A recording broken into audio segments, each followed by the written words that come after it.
저는 67의 오순자입니다.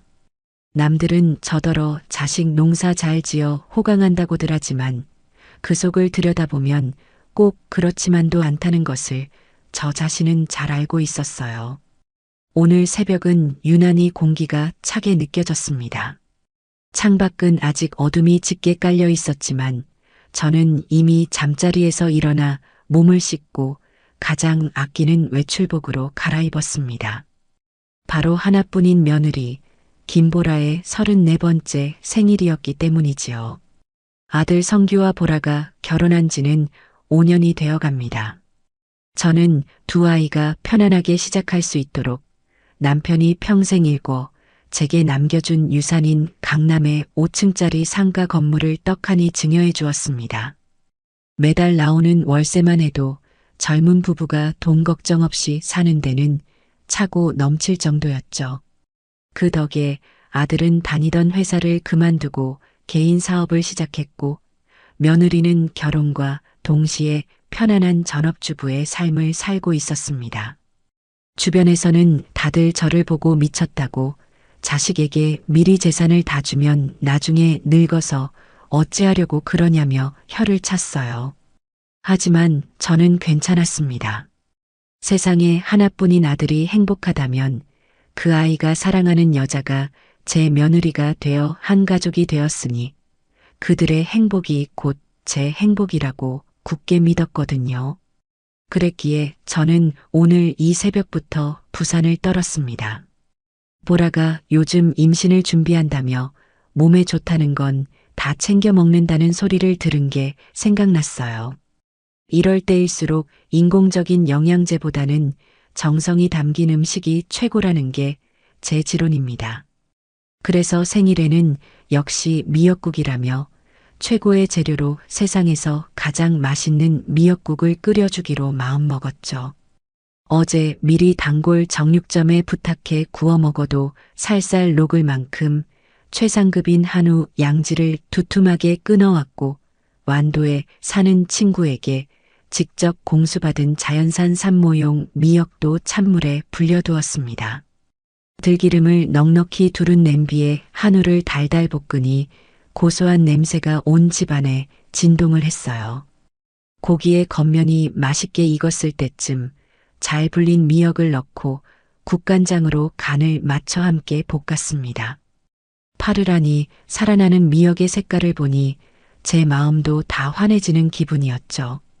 쌀뜨물을 자작하게 부어 한 소끔 끓여내니 뽀얗고 깊은 국물이 우러나기 시작했습니다. 몇 시간이고 뭉근하게 끓여야 제맛이 나는 것이 미역국입니다. 저는 가스레인지 앞에 작은 의자를 가져다 놓고 앉아 국이 눌어붙지 않도록 정성껏 저어가며 오랜 시간 국을 끓였어요. 이 국을 먹고 내 며느리가 어서 예쁜 아기를 가졌으면, 그래서 내 아들 성규가 아빠가 되는 기쁨을 누렸으면 하는 간절한 기도를 함께 담아서 말입니다. 그렇게 3시간이 넘는 정성을 쏟아부은 미역국이 완성되었습니다. 맛을 보니 제 스스로가 감탄할 정도로 깊고 진한 맛이 났어요. 저는 가장 큰 보온병을 꺼내 미역국을 가득 담았습니다. 혹시나 국만 주면 서운해할까 싶어 아들이 가장 좋아하는 소고기 장조림과 보라가 지난번에 맛있다고 했던 오징어채 볶음도 예쁜 반찬통에 나누어 담았죠.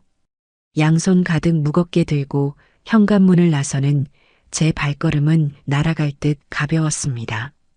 이걸 받으면 우리 며느리가 얼마나 좋아할까? 아침부터 어머니 덕분에 든든하게 생일상을 받는다고 기뻐하겠지. 그런 상상만으로도 입가에 미소가 번졌어요. 아들네 아파트는 저희 집에서 차로 20분 거리입니다. 이른 아침이라 길은 막히지 않았고 금세 아파트 단지에 도착할 수 있었어요. 양손에 짐을 들고 공동 현관을 지나 엘리베이터를 기다리는 시간마저 설레었습니다.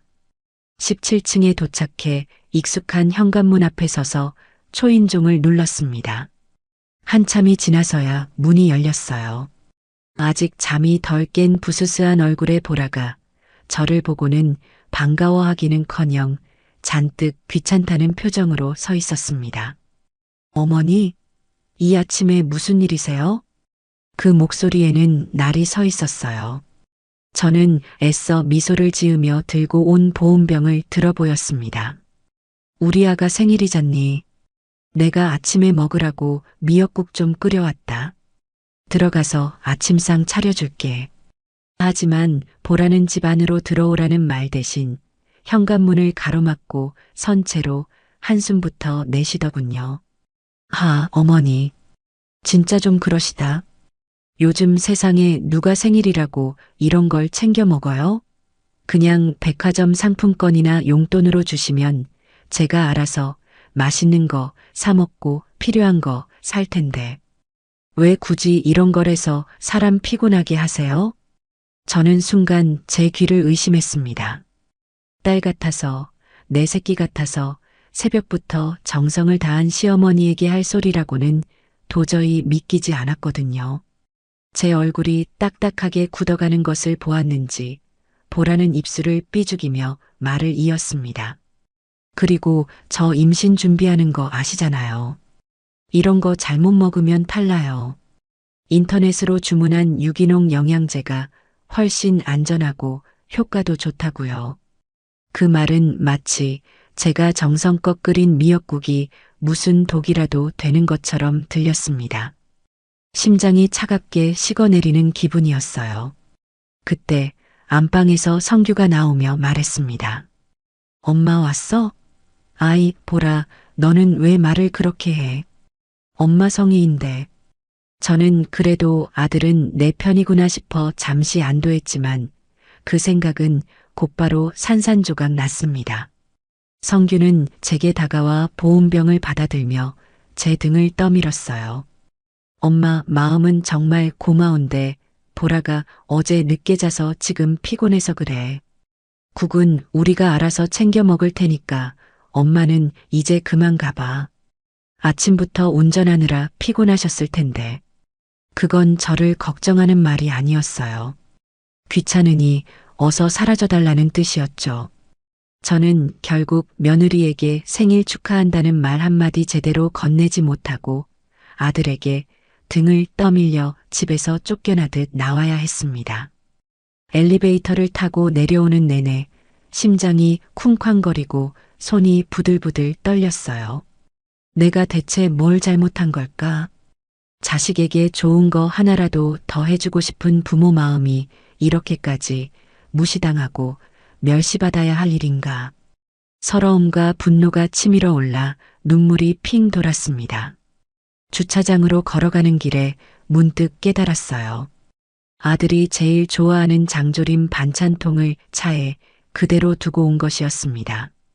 미역국은 저렇게 싫어했어도 장조림은 성규가 정말 좋아하는 반찬이니 저것만이라도 전해주고 와야겠다는 생각이 들었어요. 어쩌면 아들이 그 반찬을 보고 조금이라도 미안한 마음을 가질지도 모른다는 어리석은 기대감도 있었죠. 저는 다시 발걸음을 돌려 아들네 집으로 향했습니다. 그런데 17층에 도착했을 때 현관문이 살짝 열려 있는 것을 발견했어요. 다치다가 중간에 걸린 모양이었습니다.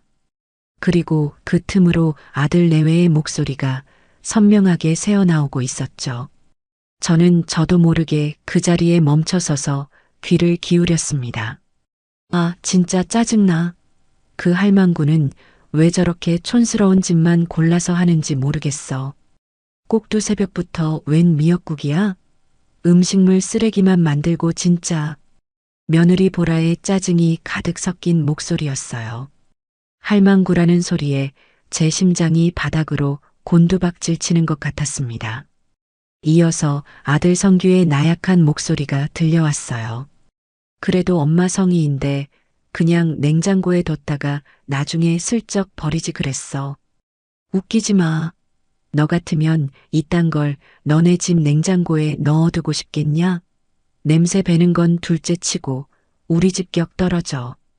그리고 너는 왜 아까 내 편 안 들었어? 확 그냥 그 자리에서 집어던져 버리는 건데. 아니, 그래도 우리 엄마잖아. 너무 뭐라고 하지 마. 엄마는 무슨 건물 하나 줬다고 평생 유세 떨 거 생각하면 아주 지긋지긋해. 너 똑바로 안 할래? 내가 시키는 대로 해야 그 할망구 나머지 재산까지 우리가 다 받을 수 있는 거라고 몇 번을 말해. 빨리 갖다 버리기나 해. 보기만 해도 재수 없어. 저는 차마 믿을 수 없는 대화 내용에 숨을 죽인 채 문틈으로 안을 들여다보았습니다. 그리고 보고야 말았어요. 제 며느리 보라가 제가 몇 시간을 공들여 끓인 그 미역국이 담긴 보온병을 들고 싱크대로 향하는 모습을요. 보라는 경멸과 짜증이 가득한 표정으로 보온병 뚜껑을 열더니 그 내용물을 모조리 싱크대 하수구에 쏟아부어 버렸습니다. 콸콸콸. 진한 국물과 부드러운 소고기, 야들야들한 미역이 순식간에 역겨운 토사물처럼 하수구 속으로 사라지는 광경을 저는 제 두 눈으로 똑똑히 지켜보았습니다. 그 순간 지난 5년간 애써 외면하고 괜찮다고 스스로를 다독였던 모든 서름과 분노가 한꺼번에 터져 나왔습니다. 하지만 눈물은 나오지 않았어요. 대신 머릿속이 얼음장처럼 차가워지면서 모든 것이 명확해졌습니다. 저것들은 더 이상 제 아들과 며느리가 아니었어요. 제 것을 탐내는 거머리들이고 제 등골을 빼먹으려는 하이에나들이었습니다. 지난 세월 자식이라는 이름 아래 바보처럼 모든 것을 내어주고도 무시당했던 제 자신이 한심하게 느껴졌습니다. 저는 조용히 뒤돌아섰습니다. 장조림 반찬통을 쥔 손에 힘이 들어갔습니다. 이제 더는 망설일 필요가 없었어요. 더는 바보 같은 엄마, 어수룩한 시어머니로 살지 않을 겁니다. 제가 줬던 모든 것들, 아니, 그 이상을 전부 되찾아올 겁니다. 그것이 저 자신을 위한, 그리고 저들을 위한 마지막 가르침이 될 테니까요. 엘리베이터에 내려가는 버튼을 누르는 제 손가락에는 조금의 떨림도 없었습니다. 제 인생의 제2막은 바로 오늘, 이 순간부터 시작되는 것이었습니다. 집으로 돌아오는 차 안의 공기는 무겁게 가라앉아 있었습니다. 평소라면 아침 라디오 방송을 들으며 가볍게 흥얼거리기라도 했을 텐데 오늘은 그 어떤 소리도 귀에 들어오지 않았어요. 제 머릿속은 방금 현관문 틈으로 들었던 며느리의 악독한 목소리와 아들의 무기력한 변명, 그리고 싱크대 하수구로 처참하게 빨려 들어가던 미역국의 마지막 모습으로 가득 차 있었습니다. 분노가 치밀어 오를 법도 한데 이상하게도 제 마음은 폭풍이 휩쓸고 지나간 뒤의 고요한 바다처럼 차분하기만 했죠. 눈물도 나지 않았습니다. 어쩌면 너무 큰 충격을 받으면 슬픔이라는 감정마저 마비되어 버리는 모양입니다. 저는 그저 멍하니 운전대를 잡고 신호에 맞춰 차를 세우고 출발하는 기계적인 동작을 반복할 뿐이었어요. 집에 도착해 주차를 하고 엘리베이터에 오르기까지 제 모든 행동은 미리 정해진 각본처럼 움직였습니다. 현관문 비밀번호를 누르고 집 안으로 들어서자 새벽의 부산함이 무색하게 적막한 공기가 저를 맞았어요. 식탁 위에는 며느리에게 가져다 주려다 만 장조림과 오징어채 볶음이 덩그러니 놓여 있었습니다. 저는 그것들을 말없이 냉장고에 집어넣었습니다. 한때는 제 사랑과 정성의 상징이었던 반찬들이 이제는 어리석었던 과거의 증거처럼 느껴졌어요.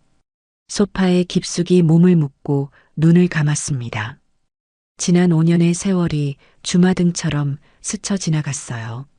아들 성규가 보라를 처음 데리고 와서 제게 인사를 시키던 날이 떠올랐습니다.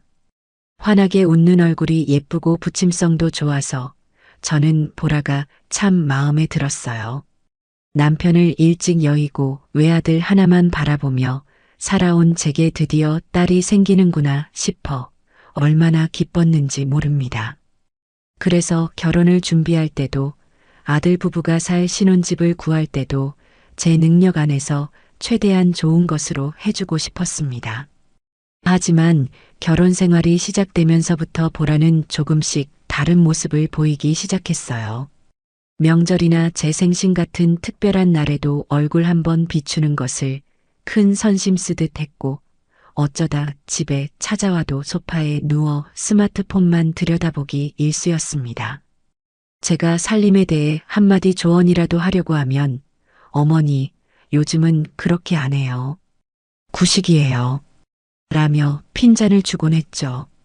그런 며느리의 태도가 서운했지만 저는 세대 차이려니 요즘 젊은 애들은 다 저렇다니 하며 애써 제 마음을 다독였습니다. 성규에게 넌지시 이야기를 꺼내봐도 아들은 늘 엄마 보라가 원래 표현이 서툴러서 그래. 아기는 없어.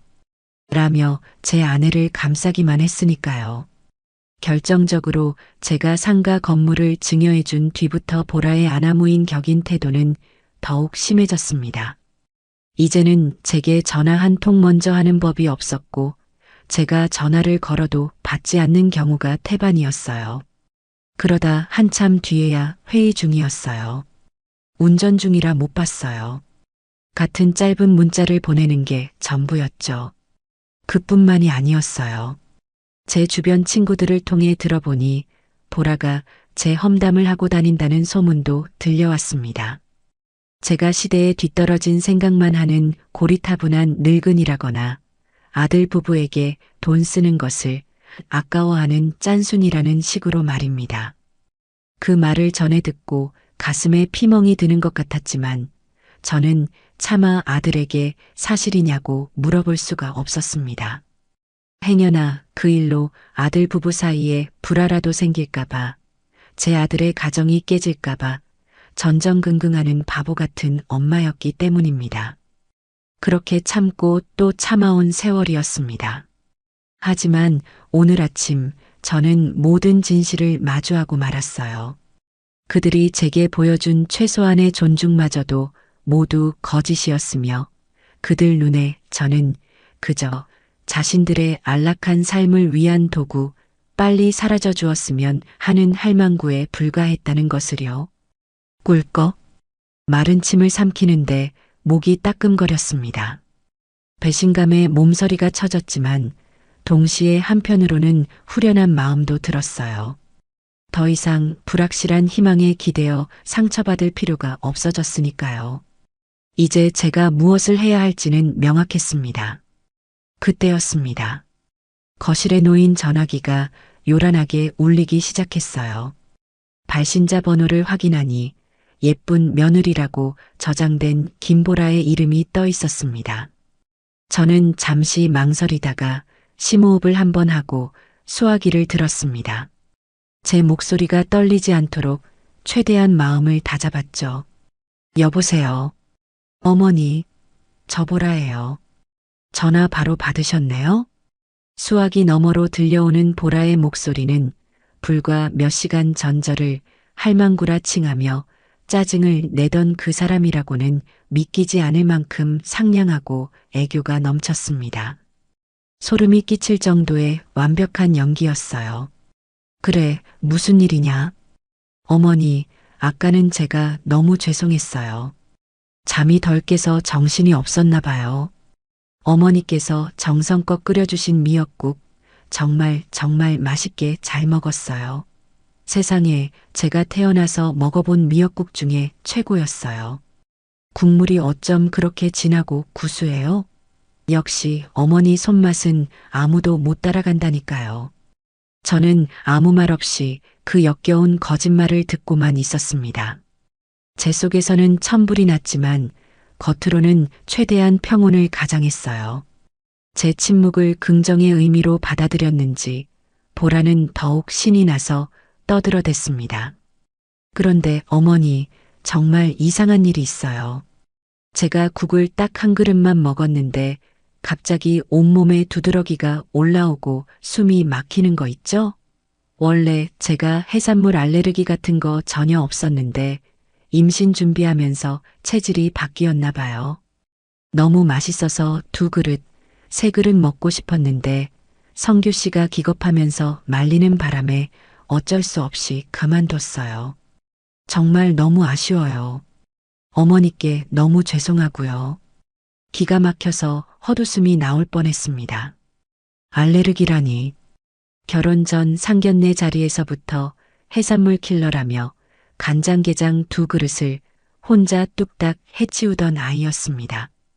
그런 뻔뻔한 거짓말을 얼굴색 하나 변하지 않고 지어내는 모습에 저는 인간에 대한 깊은 환멸을 느꼈어요.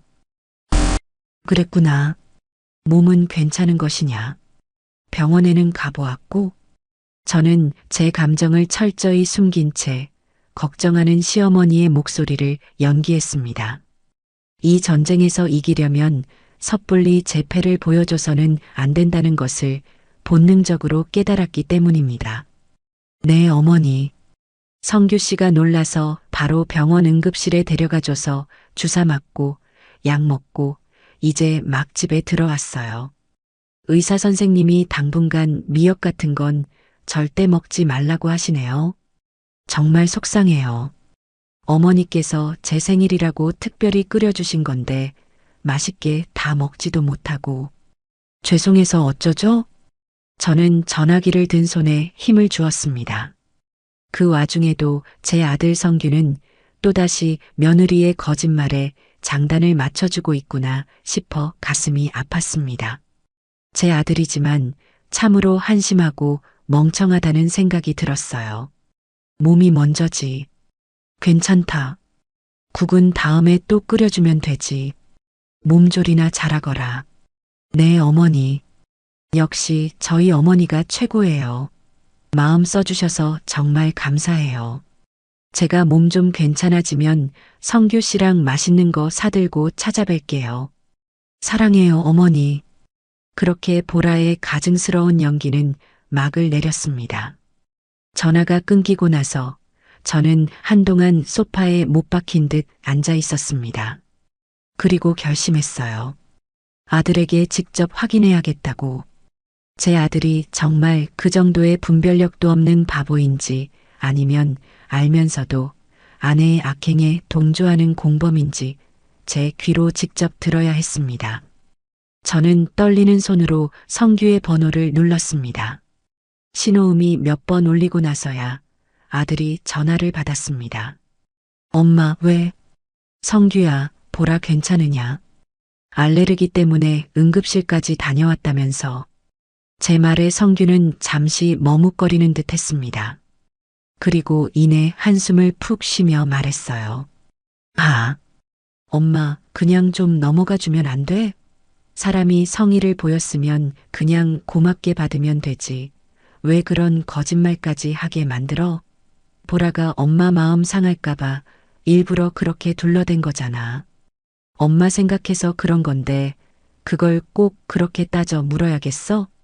순간 제 머리를 무언가로 얻어맞은 듯한 충격이 왔습니다. 아들은 모든 것을 알고 있었어요. 보라가 거짓말을 한다는 사실을, 그리고 그 이유까지도요. 그런데도 아들은 제게 사실을 말하기는커녕 오히려 모든 잘못을 제 탓으로 돌리고 있었습니다. 제가 속 좁고 눈치 없는 시어머니가 되어 착한 며느리가 어쩔 수 없이 거짓말을 하도록 만들었다는 것이었죠. 성규, 너 지금 그게 무슨 말이니? 그럼 보라가 미역국을 먹지도 않았다는 뜻이야? 아, 정말 답답하네. 엄마, 요즘 젊은 사람들이 생일에 미역국 같은 거 잘 안 먹어. 그냥 마음만 받겠다는 건데 그걸 이해하는 게 그렇게 어려워? 보라도 엄마 앞에서 싫은 티 내기 미안하니까 그런 거잖아. 제발 우리 좀 그냥 내버려둬, 엄마. 우리도 우리 방식대로 살고 싶다고. 성규는 제게 소리치듯 말을 쏘아붙이고는 일방적으로 전화를 끊어버렸습니다. 뚜뚜뚜. 차가운 신호음이 제 귓가를 맴돌았습니다. 저는 허탈한 웃음을 터뜨렸어요. 그래, 이제야 모든 것이 완벽하게 이해되었습니다. 제 아들은 더 이상 제가 알던 착하고 순박한 아들이 아니었어요. 아내의 거짓과 탐욕에 완전히 물들어 제 어미의 가슴에 비수를 꽂는 것도 서슴지 않는 괴물이 되어버린 것이었습니다. 그날 밤 저는 뜬 눈으로 밤을 새웠습니다. 그리고 저녁 늦게 뜻밖에도 아들 부부가 저희 집을 찾아왔어요. 아마도 낮에 저질렀던 자신들의 행동이 마음에 걸렸거나 혹은 제 재산을 상속받는데 차질이 생길까봐 제 기분을 살피러 온 것이겠지요. 보라는 언제 그랬냐는 듯 제 팔짱을 끼며 살갑게 굴었습니다. 어머니, 낮에는 정말 죄송했어요. 제가 몸이 안 좋아서 그랬나 봐요. 이거 어머니 좋아하시는 과일이에요. 저는 아무렇지 않은 척 그들이 내민 과일 바구니를 받았습니다. 그리고 차를 내어오겠다며 잠시 주방으로 향했어요. 아들 부부는 거실 소파에 앉아 텔레비전을 보고 있었습니다. 제가 과일을 깎아 접시에 담아 나가려는 순간이었어요. 보라의 스마트폰이 울렸고 며느리는 발코니 쪽으로 나가서 전화를 받더군요. 유리문이 살짝 열려 있었기에 통화 내용이 제 귀에 어렴풋이 들려왔습니다. 나 지금 시댁. 응, 그 할망구. 아, 말도 마. 오늘 아침에 꼭두 새벽부터 찾아와서 미역국 끓여온 거 있지? 진짜 촌스러워서 토 나올 뻔했잖아. 바로 싱크대에 다 버려버렸어. 저는 그 자리에 얼어붙고 말았습니다. 우리 시어머니? 완전 구닥다리야. 건물 하나 줬다고 유세는. 어휴, 빨리 저 영감이랑 같이 하늘나라나 갔으면 좋겠어. 그럼 그 건물 팔아서 바로 강남 신축 아파트로 이사 갈 텐데. 성규 씨는 자기 엄마라고 아직 정신을 못 차려서 내가 아주 답답해 죽겠다니까. 아무튼 내가 알아서 잘 구슬려 볼게. 끊어. 통화가 끝나고 보라는 아무 일 없었다는 듯 환한 얼굴로 거실로 돌아왔습니다. 그리고 저를 보며 말했어요. 어머니, 과일 정말 맛있겠네요. 빨리 주세요. 저는 떨리는 손을 감추며 과일 접시를 내밀었습니다. 제 눈앞에서 제 흉을 보고 심지어 제가 빨리 죽기를 바란다는 말까지 서슴지 않는 며느리. 그리고 그 모든 것을 알면서도 방관하고 동조하는 아들. 이 지옥 같은 현실 속에서 제가 제정신을 붙잡고 있는 것만으로도 용하다는 생각이 들었어요. 이제 미련은 한 톨도 남지 않았습니다. 저들을 향한 복수심이 제 심장을 뜨겁게 달구기 시작했습니다. 그날 밤 아들 부부가 돌아간 뒤 저는 단 한숨도 잠들지 못했습니다. 침대에 누워 눈을 감으면 싱크대로 쏟아지던 미역국과 저를 할망구라고 칭하며 빨리 죽기를 바라는 며느리의 목소리가 번갈아 가며 저를 괴롭혔어요. 분노와 배신감에 심장이 터질 것 같았지만 동시에 제 머리는 그 어느 때보다도 맑고 차갑게 깨어 있었습니다. 더 이상 슬퍼하거나 좌절하고 있을 시간이 없었어요. 이제는 행동에 나서야 할 때였습니다. 저는 어둠 속에서 조용히 눈을 뜨고 앞으로 제가 무엇을 해야 할지 하나씩 계획을 세우기 시작했습니다. 가장 먼저 떠오른 사람은 박진영 변호사였습니다. 진영이는 제 남편이 살아있을 때부터 친동생처럼 아끼던 법대 후배였죠. 남편이 갑작스럽게 세상을 떠난 뒤에도 진영이는 명절마다 잊지 않고 저를 찾아와 주었고 제가 법적으로 어려운 일이 있을 때마다 자신의 일처럼 발벗고 나서서 도와주곤 했습니다. 남편의 유산을 정리할 때도 그리고 그 재산을 아들 성규에게 증여할 때도 모든 법률적인 절차는 진영이의 도움을 받아 진행했어요. 지금 이 상황에서 제가 믿고 의지할 수 있는 유일한 사람이었습니다. 날이 밝자마자 저는 진영이의 법률사무소로 전화를 걸었습니다. 진영이는 제 지친 목소리를 듣고는 단번에 무슨 일이 생겼음을 직감한 듯 했어요. 형수님, 목소리가 왜 그러세요? 무슨 일 있으시죠? 박 변호사, 혹시 오늘 시간 좀 내줄 수 있겠나? 내가 좀 상의할 일이 있어서. 물론입니다, 형수님. 언제든지 오십시오. 제가 다른 약속은 다 미루겠습니다. 진영이의 듬직한 목소리를 들으니 어젯밤 내내 저를 짓누르던 불안감이 조금은 가시는 듯 했습니다. 저는 곧바로 외출 준비를 하고 사무실로 향했어요. 서류 가방에는 5년 전 아들 성규에게 상가 건물을 증여할 때 작성했던 증여 계약서 원본을 챙겨 넣었습니다. 어쩌면 이것이 제 반격의 시작점이 될지도 모른다는 예감이 들었기 때문입니다. 강남에 위치한 진영이의 사무실은 언제나처럼 깔끔하고 정돈이 잘 되어 있었어요. 진영이는 저를 보자마자 걱정스러운 얼굴로 맞이해 주었습니다. 형수님, 안색이 너무 안 좋으세요. 도대체 무슨 일이신지 앉아서 차근차근 말씀해 주세요. 저는 진영이가 내어준 따뜻한 차를 한 모금 마시고 어제 아침부터 있었던 모든 일을 숨김없이 털어놓았습니다. 새벽부터 끓였던 미역국 이야기부터 그것을 싱크대에 쏟아버린 며느리의 행동, 저를 향한 아들의 비난, 그리고 발코니에서 들었던 끔찍한 통화 내용까지 이야기를 하는 내내 제 목소리는 떨렸지만 눈물은 흘리지 않았어요. 이미 제 눈물은 어젯밤에 모두 말라버린 뒤였습니다. 제 이야기를 모두 들은 진영이는 한동안 아무 말도 하지 못했습니다. 그의 얼굴에는 안타까움과 분노가 뒤섞여 있었죠. 그는 잠시 생각에 잠기더니 이내 결심한 듯 단호한 표정으로 입을 열었습니다. 형수님, 정말 힘드셨겠습니다. 이건 그냥 넘어가서는 안 될 일입니다. 명백한 폐륜 행위이고 법적으로 충분히 다툴 수 있는 사안이에요. 나도 그렇게 생각하네. 그래서 박 변호사를 찾아온 걸세. 내가 그 아이들에게 준 모든 것을 되찾아오고 싶어. 내가 준 재산으로 호의호식하면서 뒤에서는 내 어미를 저주하는 그런 녀석들을 더 이상 내 자식으로 두고 싶지 않네. 잘 생각하셨습니다. 형수님께서 마음을 굳히셨다면 제가 가진 모든 능력을 동원해서 돕겠습니다. 혹시 증여 계약서 가져오셨습니까? 저는 기다렸다는 듯이 서류 가방에서 계약서를 꺼내 진영이에게 건넸습니다. 진영이는 계약서를 받아들고 안경을 고쳐 쓴 뒤 꼼꼼하게 조항들을 하나씩 읽어내려가기 시작했어요. 저도 그 옆에서 초조한 마음으로 진영이의 표정을 살폈습니다.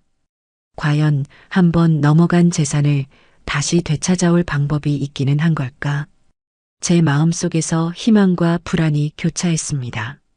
한참 동안 계약서를 들여다보던 진영이의 얼굴에 희미한 미소가 번졌습니다. 그는 특정 조항을 손가락으로 가리키며 제게 말했어요. 형수님, 됐습니다. 방법이 있습니다. 진영이가 가리킨 곳은 계약서의 마지막 부분에 작은 글씨로 적힌 특약사항이었습니다. 저는 그동안 그 부분을 유심히 본 적이 없었기에 고개를 갸웃하며 진영이를 바라보았죠. 이게 무언가?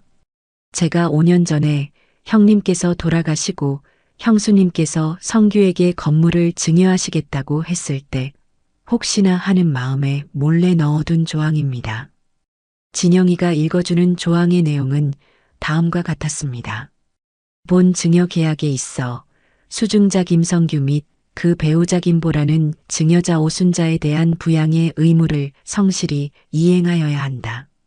만약 수증자 및 그 배우자가 부양의 의무를 현저히 게을리하거나 증여자에게 폭언, 모욕 등 심각한 정신적 고통을 유발하는 배은망덕한 행위를 할 경우 증여자는 본 계약을 일방적으로 해지할 수 있으며 수증자는 증여받은 재산 일체를 즉시 장여자에게 반환하여야 한다.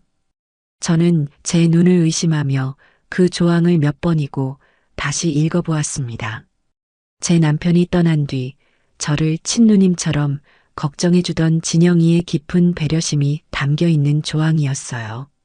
저는 진영이의 손을 잡고 고맙다는 말을 반복했습니다. 박 변호사, 정말 고맙네. 자네가 아니었으면 어쩔 뻔했나. 천만에요, 형수님. 이건 제가 아니라 하늘에 계신 형님께서 형수님을 도우신 걸 겁니다. 이제 우리에게는 저들을 상대할 아주 강력한 무기가 생긴 셈입니다. 진영이는 다시 진지한 표정으로 돌아와 앞으로의 계획을 설명하기 시작했습니다. 하지만 형수님, 이 조항이 있다고 해서 모든 것이 쉽게 해결되는 것은 아닙니다. 소송으로 가게 될 경우 법원에서는 배은망덕한 행위에 대한 아주 구체적이고 객관적인 증거를 요구할 겁니다.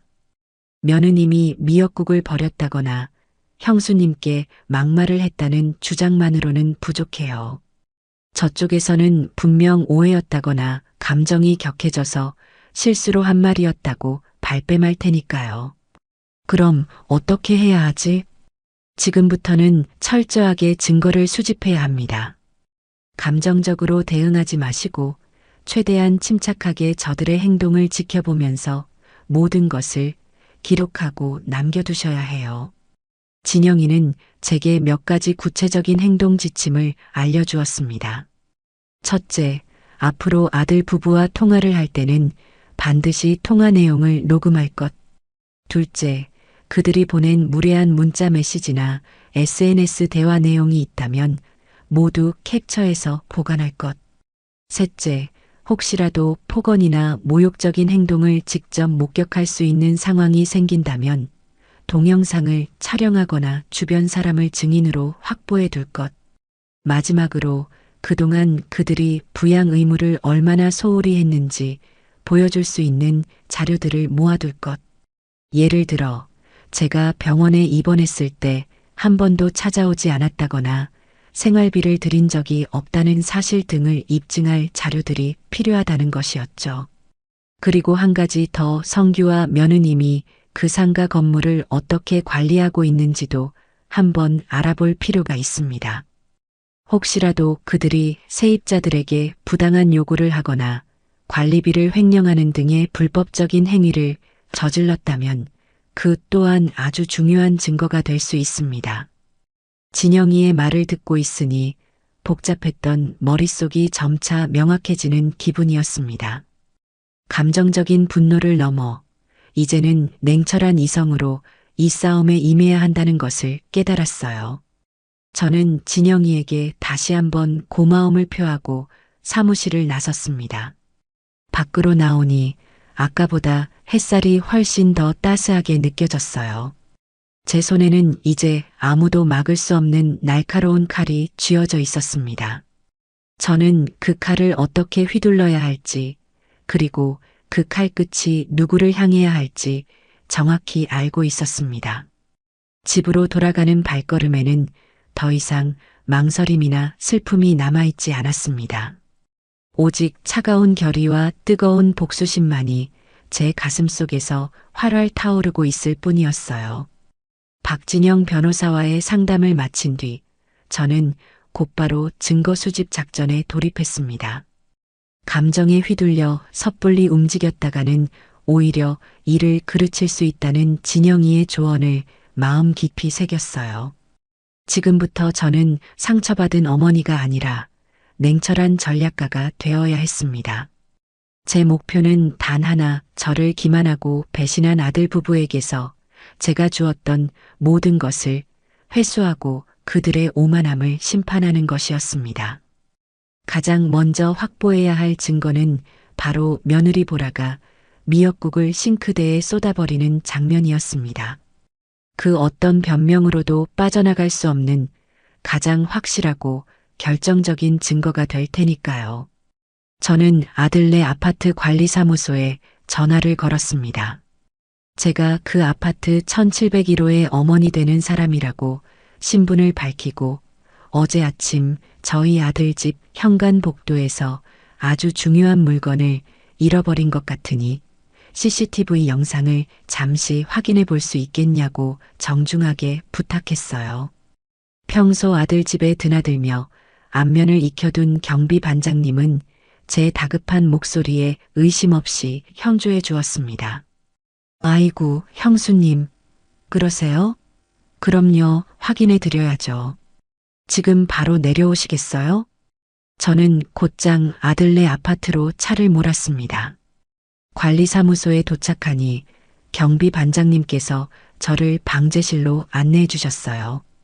수십 개의 모니터가 벽면을 가득 채우고 있는 그곳에서 저는 반장님의 도움을 받아 어제 아침 시간대의 17층 복도 CCTV 영상을 찾아냈습니다. 떨리는 마음으로 모니터를 주시했어요. 잠시 후 영상 속에서 제가 보온병을 들고 아들네 집 초인종을 누르는 모습이 나타났습니다. 그리고 문을 열고 나온 며느리의 귀찮은 표정, 저를 내쫓다시피 등을 떠미는 아들의 모습까지, 그 모든 것이 고스란히 녹화되어 있었죠. 저는 잠시 숨을 골랐습니다. 그리고 제가 떠나고 난 뒤의 상황을 계속해서 지켜보았어요. 예상대로 영상 속의 보라는 제가 사라지자마자 표정이 싹 변했습니다. 그녀는 잠시 무언가 말을 하더니 이내 제가 건넨 보온병을 들고 집 안으로 휙 들어가 버렸어요. 안타깝게도 집안의 상황까지는 찍히지 않았지만 저는 포기하지 않았습니다. 그리고 바로 그때 결정적인 장면이 포착되었어요. 보라가 빈 보온병을 들고 다시 현관 밖으로 나온 것입니다. 그녀는 복도에 설치된 분리수거함으로 성큼성큼 걸어가더니 보온병을 그대로 음식물 쓰레기통에 처박아 버렸어요. 심지어 보온병 뚜껑을 열어 안에 내용물이 한 방울도 남아있지 않은 것을 확인하고는 경멸스러운 표정으로 재수 없어다고 작게 중얼거리는 입 모양까지 선명하게 보였습니다. 저는 저도 모르게 주먹을 꽉 쥐었습니다. 이제 빼도 박도 못할 증거를 손에 넣은 것입니다. 저는 경비 반장님께 그 영상 파일을 제 휴대폰으로 복사해달라고 부탁했습니다. 반장님은 의아한 표정을 지었지만 제가 아들에게 깜짝 선물을 해주려고 한다며 너스레를 떨자 웃으며 파일을 옮겨주셨어요. 첫 번째 임무는 성공적으로 완수되었습니다. 다음 목표는 아들 부부가 상가 건물을 어떻게 관리하고 있는지 파악하는 것이었습니다. 이 부분은 제가 직접 나서기보다는 전문가의 도움을 받는 것이 낫다고 판단하여 박 변호사에게 의뢰했어요. 진영이는 실력 있는 회계사와 세무사를 고용하여 상가 건물의 임대차 계약서, 관리비 내역, 세금 납부 현황 등을 면밀하게 분석하기 시작했습니다. 그리고 그 결과는 제 상상을 훨씬 뛰어넘는 수준이었죠. 며칠 뒤 진영이에게서 연락이 왔습니다. 그의 목소리는 무겁게 가라앉아 있었어요. 형수님, 아무래도 직접 보셔야 할 것 같습니다. 생각보다 문제가 심각합니다. 사무실에서 진영이가 내민 보고서는 충격 그 자체였습니다. 아들 부부는 건물을 증여받은 직후부터 기존 세입자들에게 법정 인상률을 훨씬 초과하는 수준의 월세를 요구해 왔어요. 이를 감당하지 못한 오랜 세입자들은 하나둘 가게를 접고 떠나가야 했고 그 빈자리는 아들의 지인들이 운영하는 가게들로 채워졌습니다. 심지어 아들은 건물 전체의 소방 안전 설비나 전기시설 보수 비용을 허위로 부풀려 관리비 장부를 조작하고 가 차액을 고스란히 자신들의 개인 계좌로 빼돌리고 있었어요.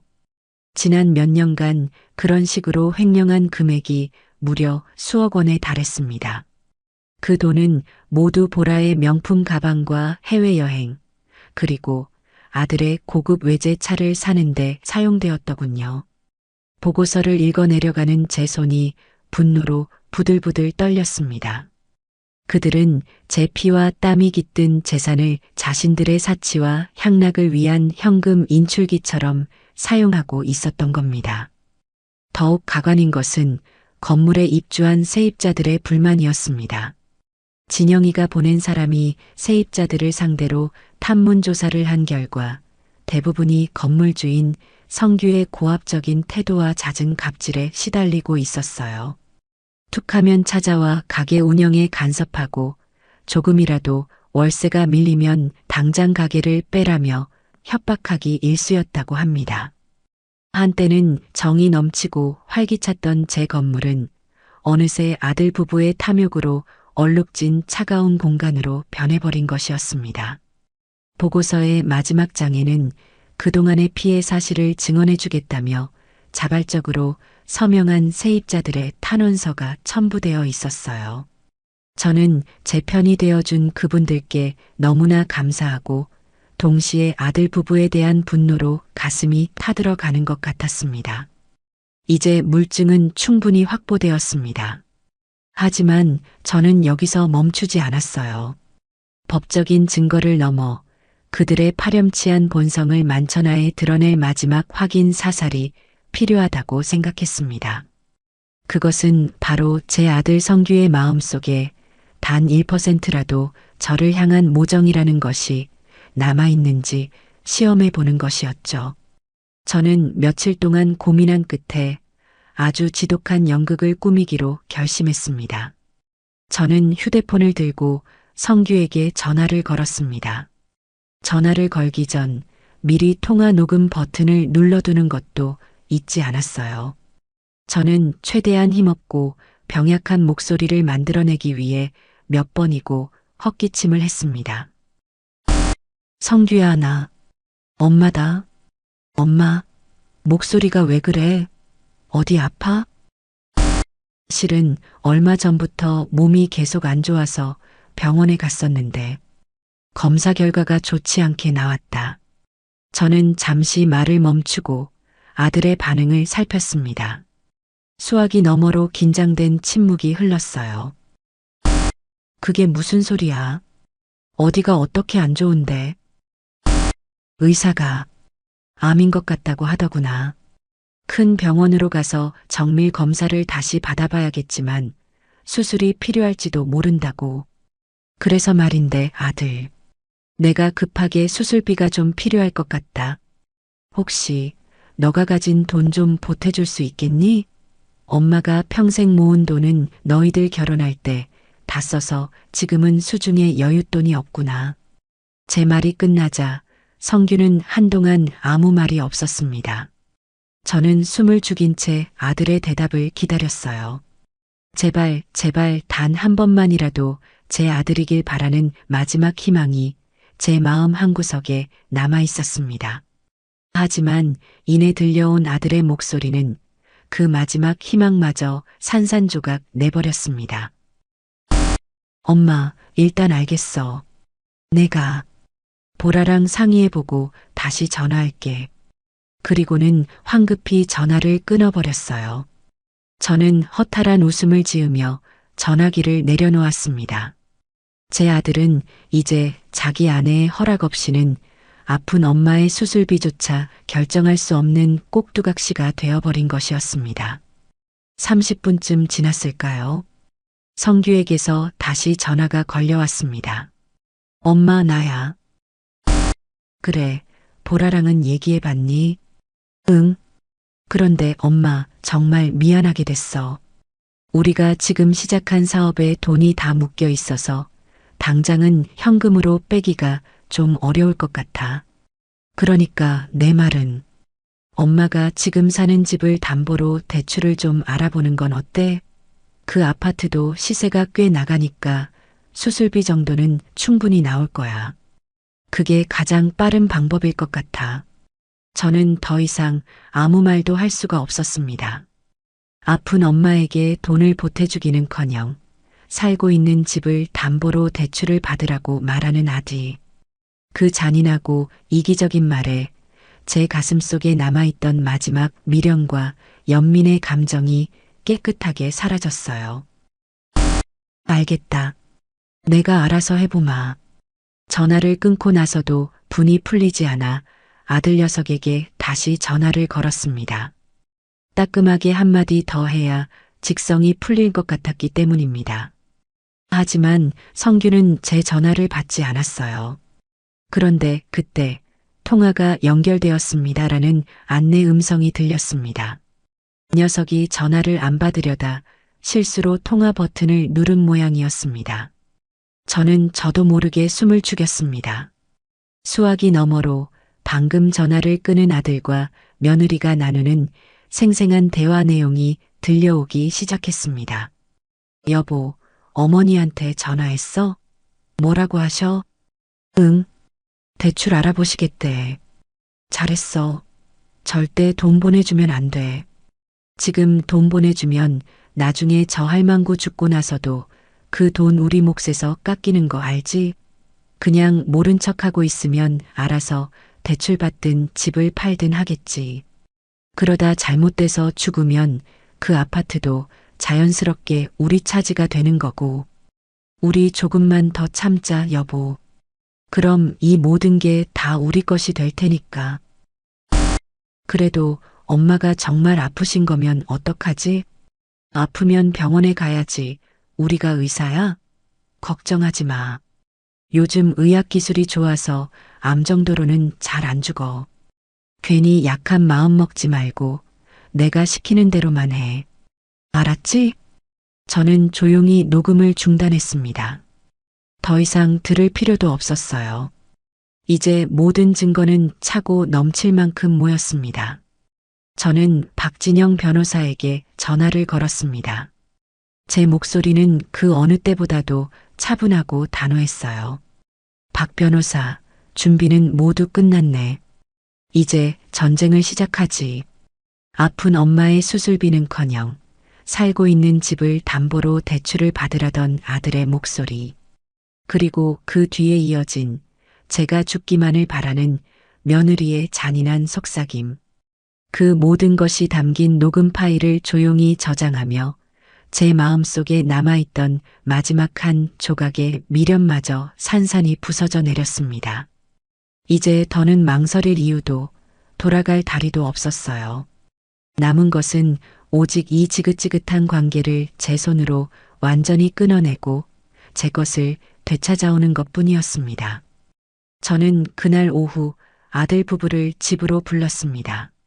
전화기 너머의 성규는 제 차분한 목소리에 오히려 불안감을 느꼈는지 더듬거리며 무슨 일이냐고 물어왔어요.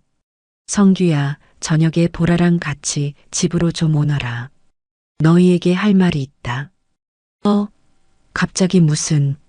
엄마, 혹시 병원 결과 때문에 그래? 우리가 어떻게든 돈 마련해 볼게. 그러니까. 그런 얘기 아니니 걱정 말고 오기나 해라. 중요한 얘기니 늦지 말고. 저는 아들의 변명을 들을 가치도 없다는 듯 용건만 간단히 말하고 전화를 끊었습니다. 아마 제 단호한 태도에 녀석들도 무언가 심상치 않은 낌새를 눈치챘을 겁니다. 약속된 저녁 시간이 다가올수록 집안의 공기는 점점 더 팽팽하게 당겨지는 활시위처럼 긴장감으로 가득 찼어요. 하지만 이상하게도 제 마음은 폭풍 전야의 고요함처럼 평온했습니다. 저는 거실 테이블에 찻잔 3개를 나란히 놓고 뜨거운 물을 끓이며 그들을 기다렸습니다. 오늘 이 자리는 눈물과 애원으로 얼룩진 화해의 장이 아니라 모든 거짓과 기만을 심판하는 냉정한 법정이 될 터였습니다. 딩동. 초인종 소리와 함께 두 사람이 모습을 드러냈습니다.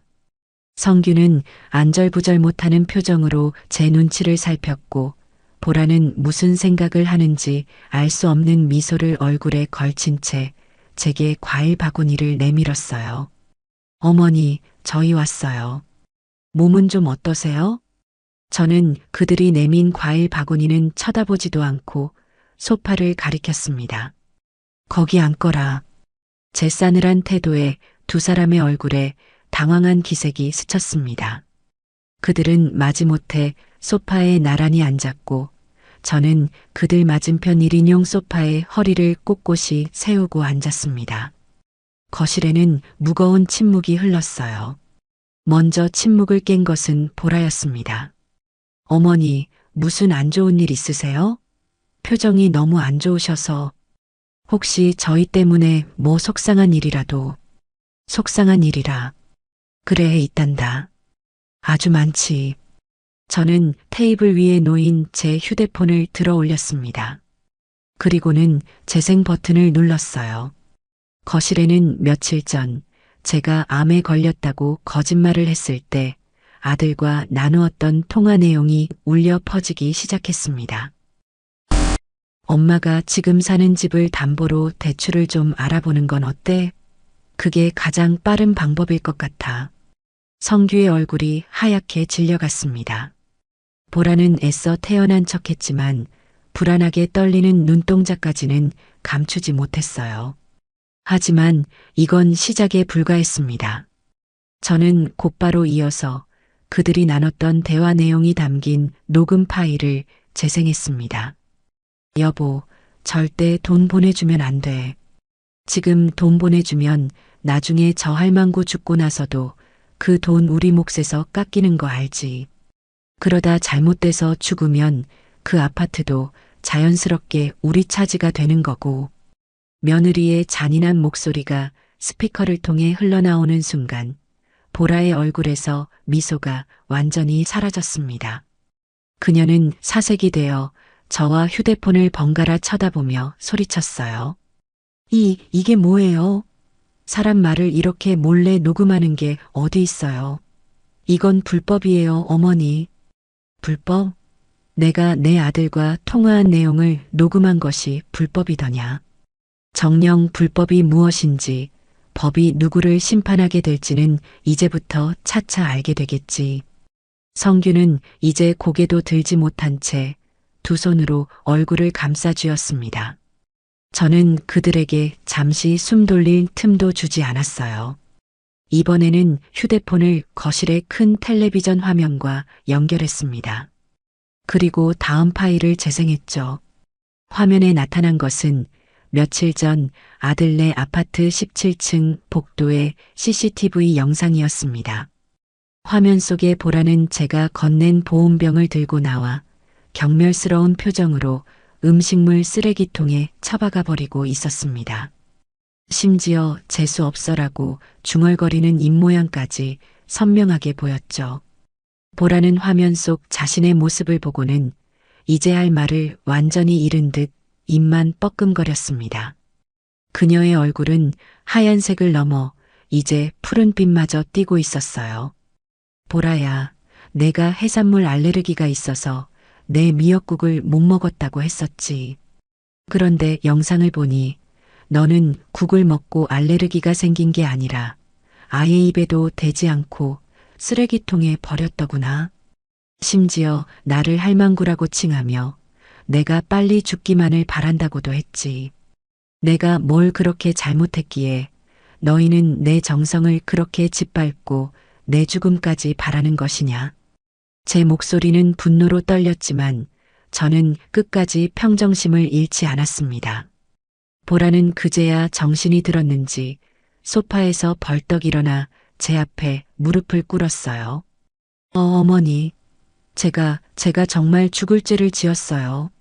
그때는 제가 임신 준비 때문에 너무 예민해서 스트레스가 심해서 저도 모르게 그랬나 봐요. 제발 한 번만 용서해 주세요. 네. 다시는 안 그럴게요, 어머니. 보라는 눈물을 쏟아내며 제 다리를 붙잡고 애원하기 시작했습니다. 하지만 그 눈물에서는 단 한 방울의 진심도 느껴지지 않았어요. 위기를 모면하기 위한 값싼 연기라는 것을 저는 너무나도 잘 알고 있었습니다. 성규 역시 아내를 따라 제 앞에 엎드려 빌기 시작했습니다. 엄마, 내가 잘못했어. 내가 정말 죽일 놈이야. 보라가 저렇게까지 하는 줄은 몰랐어. 내가 말렸어야 했는데 그러지 못했어. 제발 우리 한 번만 용서해줘, 엄마. 저는 제게 매달리는 두 사람을 차갑게 내려다보았습니다. 그리고 마지막 증거를 그들의 눈앞에 던졌어요. 바로 상가 건물의 관리비 횡령 내역과 세입자들의 탄원서가 담긴 서류 뭉치였습니다. 너희가 몰랐다고? 예민해서 그랬다고? 그럼 이것도 너희가 예민해서 저지른 실수더냐. 서류의 내용을 확인한 두 사람의 얼굴은 이제 절망으로 물들었습니다. 자신들의 범죄 행위가 낱낱이 기록된 증거 앞에서 그들은 더 이상 어떤 변명도 할 수 없었죠.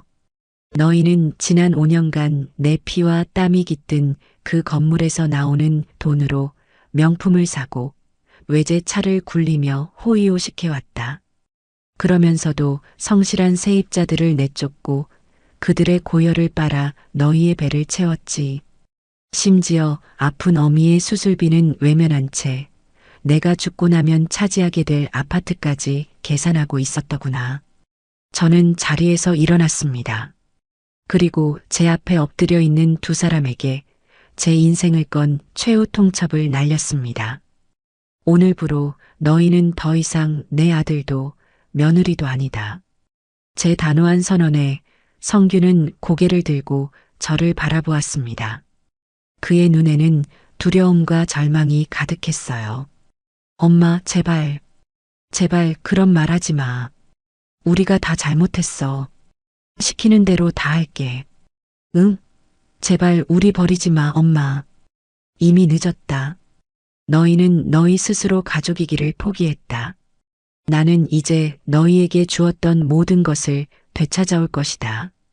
너희가 내게서 빼앗아간 돈, 너희가 짓밟은 내 마음, 그리고 너희가 더럽힌 내 건물을 단 하나도 남김없이 모조리다. 저는 현관문을 활짝 열었습니다. 그리고 문 밖을 가리키며 마지막으로 말했어요. 이제 내 집에서 나가거라. 다시는 찾아오지 마라. 앞으로 우리는 법정에서 보게 될 것이다. 변호사를 통해 연락하마. 두 사람은 한동안 그 자리에 망연자실한 표정으로 앉아 있었습니다. 하지만 제 눈빛에서 더 이상의 용서나 자비는 찾아볼 수 없다는 것을 깨달았는지 이내 힘없이 자리에서 일어나 비틀거리며 집 밖으로 나갔습니다. 쾅! 현관문이 닫히는 소리와 함께 길고 길었던 악연의 한 페이지가 끝나는 소리가 들렸습니다. 저는 그 자리에 한참을 서 있었습니다. 후련했지만 동시에 가슴 한쪽이 아릿하게 저려왔어요. 제 손으로 아들을 끊어내야만 했던 어미의 비참한 심정을 세상 그 누가 알아줄까요? 하지만 저는 눈물을 흘리지 않았습니다. 이제부터 시작될 진짜 전쟁을 위해 제 모든 감정을 차갑게 얼려버려야만 했습니다. 최후 통첩을 날린 다음 날 저는 아침 일찍 박진영 변호사의 사무실을 찾아갔습니다. 밤새 잠을 설쳤지만 정신은 오히려 더 맑아진 기분이었어요. 이제는 감상에 젖어 있을 때가 아니었습니다. 엎질러진 물을 다시 주워 담을 수 없다면 그 물로 더러워진 바닥이라도 깨끗하게 청소해야만 했죠. 진영이는 제 결연한 표정을 보고 말없이 고개를 끄덕이며 준비해둔 서류를 내밀었습니다. 형수님, 이것이 아드님께 발송될 내용 증명입니다. 증여계약 해지에 따른 재산 반환 청구 소송을 제기할 것임을 공식적으로 통보하는 문서입니다. 저는 서류를 받아 꼼꼼하게 읽어보았습니다. 문서에는 그동안 아들 부부가 저질렀던 배은망덕한 행위들, 즉 폭언과 모욕, 부양 의무의 현저한 혜택, 가리고 증여 재산의 불법적인 관리 및 횡령 사실이 법률 용어로 명확하게 적시되어 있었어요. 그리고 그 아래에는 증여 계약서의 특약 조항에 따라 본 계약을 해지하며 상가 건물의 소유권을 즉시 저에게 이전할 것을 요구하는 내용이 담겨 있었습니다. 문서의 마지막에는 제 이름과 도장을 찍는 난이 비어 있었죠. 이것이 발송되고 나면 이제 돌이킬 수 없습니다. 정말로 진행하시겠습니까? 진영이는 마지막으로 제 의사를 확인했습니다. 저는 한치의 망설임도 없이 고개를 끄덕였어요. 물론일세. 내 손으로 직접 도장을 찍겠네. 저는 인주를 묻힌 도장을 들어 제 이름 옆에 힘주어 꾹 눌렀습니다. 선명하게 찍힌 붉은 인형을 보니 비로소 길고 어두웠던 터널의 끝이 보이는 듯 했습니다. 그날 오후 내용 증명은 등기 우편으로 아들 부부의 집에 발송되었습니다. 이제 주사위는 던져졌고 본격적인 전쟁의 서막이 오른 것입니다. 아니나 다를까 내용 증명을 받아본 며느리 보라의 반응은 제 상상을 초월할 만큼 격렬했습니다. 그녀는 법적인 대응을 생각하기는커녕 오히려 적반하장 격으로 나오기 시작했어요. 보라는 친척들과 저희 부부의 지인들에게 일일이 전화를 걸어 눈물로 호소하기 시작했습니다. 자신이 조금 말실수를 한 것을 빌미로 제가 늙어서 노망이 났고 평생 모은 재산이 아까워 며느리를 내쫓으려 한다는 것이었죠.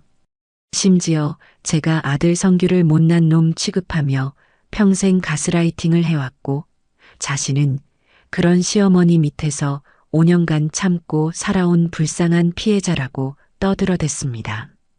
어머님, 순자 씨가 정말 그러셨어요? 세상에 사람이 어떻게 그럴 수가 있어요. 보라가 전화와서 한참을 우는데 마음이 너무 안 좋더라고요. 오랜 친구에게서 걸려온 전화를 받고 저는 기가 막혀 말도 나오지 않았습니다. 흙을 백으로 바꾸는 며느리의 뻔뻔함에 혀를 내두를 지경이었어요. 하지만 저는 흥분하지 않고 차분하게 대응했습니다. 그 아이 말을 곧이곧대로 믿지 말게. 세상 일이라는 게 한쪽 말만 들어서는 모르는 법이야.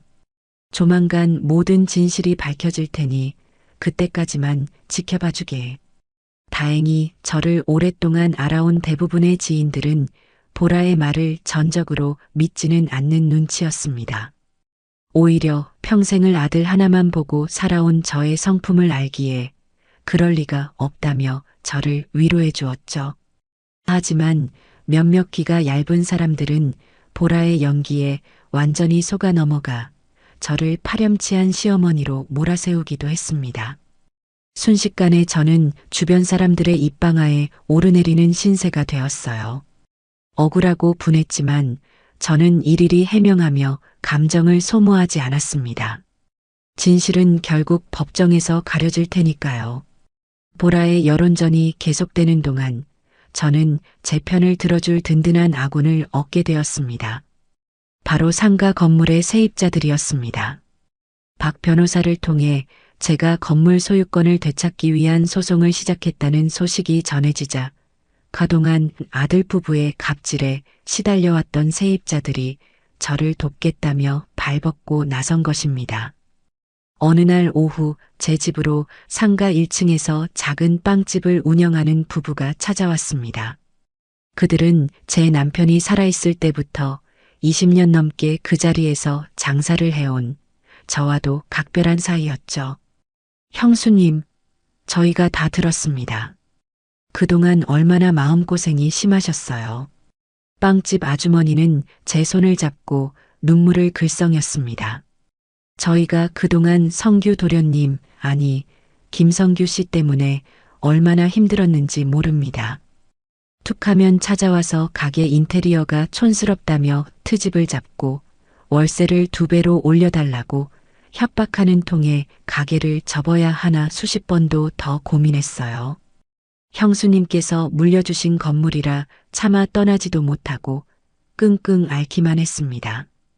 옆에 있던 아저씨도 울분을 토했습니다. 그뿐인 줄 아십니까? 건물 보수 공사를 한다며 관리비를 터무니없이 걷어가서는 공사는 대충 하고 나머지 돈은 다 어디에 썼는지 모르겠습니다.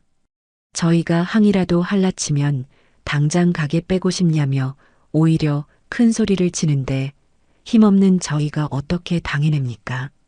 그들은 저에게 그동안 아들 부부에게 당했던 부당한 대우를 낱낱이 털어놓았습니다.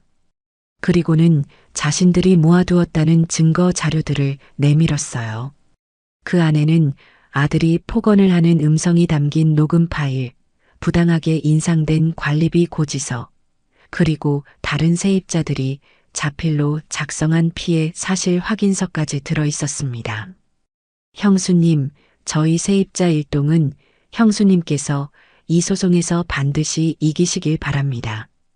그리고 저희가 가진 모든 자료를 증거로 제출하고 법정에 나가서 증언도 해드리겠습니다. 부디 이 건물을 되찾으셔서 예전처럼 다시 정상으로 돌려놔 주세요. 저는 그들의 손을 잡고 몇 번이고 고맙다고 말했습니다. 혼자라고 생각했던 이 싸움에 저를 지지하고 응원해주는 사람들이 이렇게나 많다는 사실에 큰 용기를 얻었어요. 천군만마를 얻은 기분이었습니다. 그 무렵 아들 성규에게서 밤늦게 전화가 걸려왔습니다. 잔뜩 술에 취한 목소리였어요. 엄마, 엄마. 내가 정말 잘못했어. 내용 증명. 그거 진짜야? 정말 나 고소할 거야? 술 마셨으면 곱게 잠이나 자거라. 더 이상 너랑 할 얘기 없다. 아니야, 엄마. 내 말 좀 들어봐. 다보라, 그 여자가 시켜서 그런 거야. 나는 엄마한테 그러고 싶지 않았어. 그 여자가 나를 조종했다고. 엄마 재산 뺏으려고 처음부터 계획적으로 접근한 거라고. 나는 그냥 그 여자가 무서워서 시키는 대로 할 수밖에 없었어. 제발 나 한 번만 용서해주면 안 돼? 나 엄마 아들이잖아. 아들의 비겁한 변명과 구차한 애원을 들으며 저는 마지막 남았던 연민의 감정마저 완전히 사라지는 것을 느꼈습니다. 모든 책임을 아내에게 떠넘기며 자신만 빠져나가려는 모습이 역겹기까지 했어요. 성규야, 똑똑히 들어라. 너는 더 이상 내 아들이 아니다. 내가 보라와 함께하기로 선택한 순간 너는 내 어미를 버린 것이다.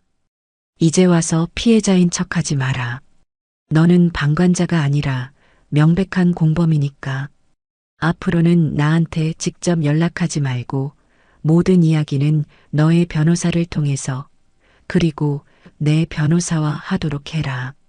저는 그 말을 끝으로 냉정하게 전화를 끊어버렸습니다.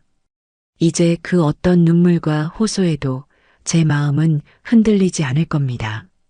아들 부부의 거짓과 탐욕으로 쌓아 올린 성은 이제 곧 무너지기 시작할 테니까요. 소송이 본격적으로 시작되자 아들 부부는 그제야 사태의 심각성을 깨달은 듯 보였습니다. 그들의 변호사는 저의 변호사인 박진영에게 합의를 제안해 왔어요. 상가 건물의 지분 일부를 저에게 다시 돌려주는 조건으로 소송을 취하해 달라는 것이었죠. 하지만 저는 단칼에 거절했습니다. 제가 원하는 것은 지분 일부 따위가 아니었어요.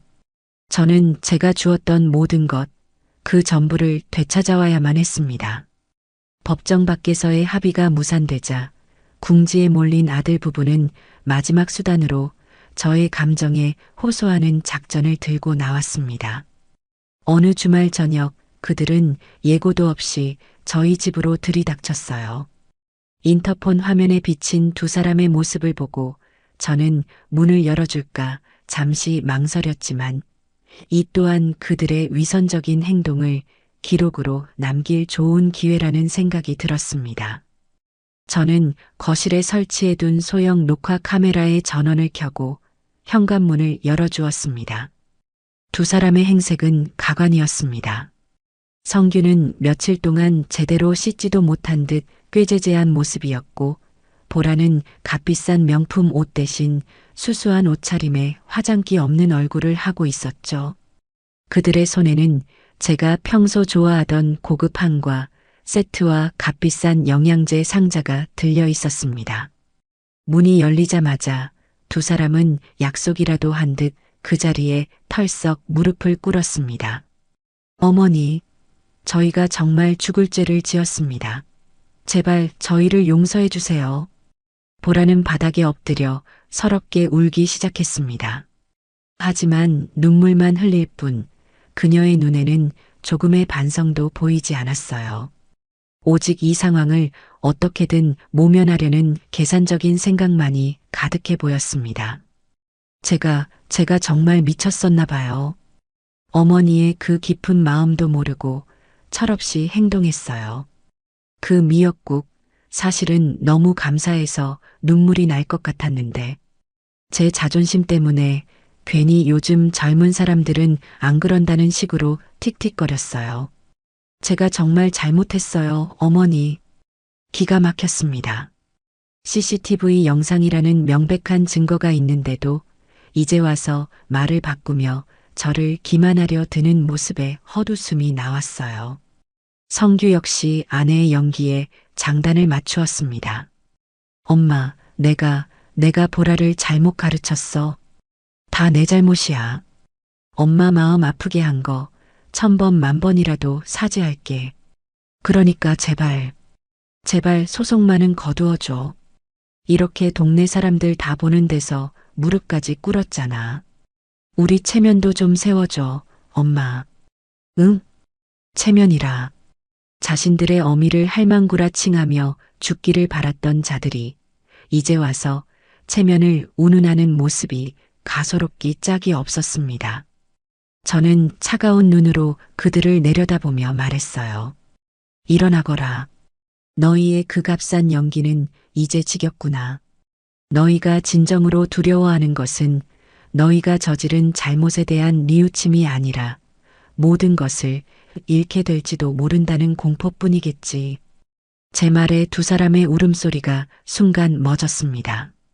그들의 눈빛이 당황으로 흔들리는 것을 저는 놓치지 않았어요. 너희가 진심으로 사죄하고 싶었다면 이렇게 쇼를 하러 찾아올 것이 아니라 너희가 괴롭혔던 세입자들을 먼저 찾아가 무릎 꿇고 용서를 구했어야지. 너희가 횡령한 돈을 모두 제자리에 돌려놓고 그 건물에서 스스로 걸어 나왔어야지. 하지만 너희는 그러지 않았다.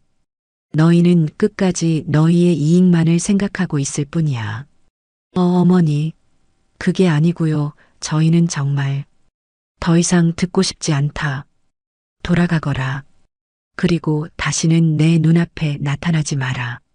너희의 위선적인 눈물은 나를 더욱 역겹게 할 뿐이다. 저는 그 말을 끝으로 현관문을 닫아버렸습니다. 문 밖에서 잠시 더 웅성거리는 소리가 들리는가 싶더니 이내 조용해졌습니다. 저는 그들이 남기고 간 한과와 영양제 상자를 그대로 쓰레기 봉투에 담아버렸습니다. 썩은 동아줄과도 같은 그들의 마지막 발악은 그렇게 허무하게 끝나버렸습니다. 그 일이 있은 후 저는 박 변호사를 통해 며느리 김보라의 과거 행적에 대해 좀 더 자세히 알아보기로 했습니다. 사람의 본성은 쉽게 변하지 않는 법이니 분명 결혼 전에도 비슷한 문제를 일으켰을 거라는 확신이 들었기 때문입니다. 진영이는 실력 있는 사람을 고용해 보라의 주변을 탐문하기 시작했고 며칠 뒤 그 결과는 제 예상과 정확히 일치했습니다. 보라는 결혼 전에도 부모님 속을 엄청나게 썩였던 문제아였어요. 명품과 사치스러운 생활을 위해 부모님 명의로 카드빚을 내는 것은 물론 부모님이 물려줄 재산을 미리 당겨 달라며 집안을 뒤집어 놓은 적도 한두 번이 아니었다고 합니다. 결국 그녀의 부모님은 딸의 탐욕과 이기심에 지쳐 의절 직전까지 갔다가 성규와의 결혼을 계기로 겨우 관계를 회복한 상태였죠. 그들은 제 아들 성규가 딸의 나쁜 버릇을 고쳐줄 착실한 청년이라고 굳게 믿고 있었던 겁니다. 모든 사실을 알게 된 저는 보라의 부모님께는 죄송한 마음이 들었지만 동시에 보라에 대한 제 결심은 더욱 확고해졌습니다. 저 아이는 구제불능의 존재라는 것을 다시 한번 확인했을 뿐입니다. 결정적으로 아들 부부의 관계에 균열이 가기 시작한 것은 법원으로부터 상가 건물에 대한 처분 금지 가처분 결정이 내려지면서부터였습니다. 이것은 소송이 끝날 때까지 아들 부부가 건물을 마음대로 팔거나 담보로 대출을 받을 수 없도록 묶어두는 법적 조치였죠. 매달 꼬박꼬박 들어오던 월세 수입도 법원의 명령에 따라 제3의 계좌에 묶이게 되었습니다. 하루아침에 돈줄이 막혀버리자 두 사람의 본성이 드러나기 시작했습니다. 어느 날 밤 저는 성규에게서 다급한 전화를 받았습니다. 그는 거의 울먹이는 목소리로 저를 불렀어요. 엄마, 엄마, 나 좀 살려줘. 무슨 일이냐? 보라가 나를 때렸어. 돈이 안 들어오니까 다 너 때문이라고. 네가 무능해서 니네 엄마 하나 제대로 구슬리지 못해서 이 꼴이 된 거라고 나한테 소리를 지르고 물건을 집어던졌어. 무서워, 엄마.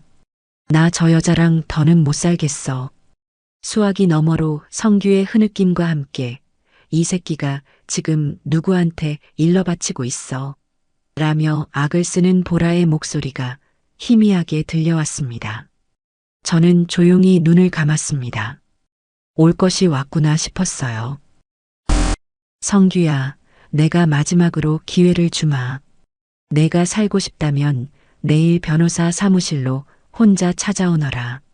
그리고 내가 알고 있는 모든 것을, 김보라가 너를 만나 처음부터 어떻게 계획을 세웠고 그동안 어떤 일들을 저질렀는지 하나도 빠짐없이 사실대로 털어놓아라. 그것이 내가 이 지옥에서 빠져나올 수 있는 유일한 길이다.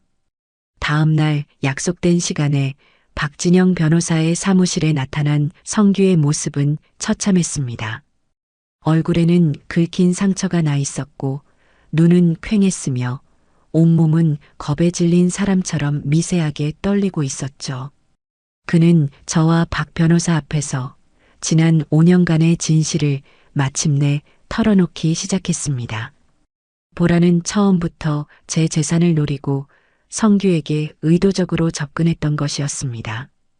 결혼 초부터 그녀는 성규에게 저를 어떻게 구슬려서 재산을 빨리 상속받을 수 있는지에 대한 계획을 늘어놓았다고 합니다.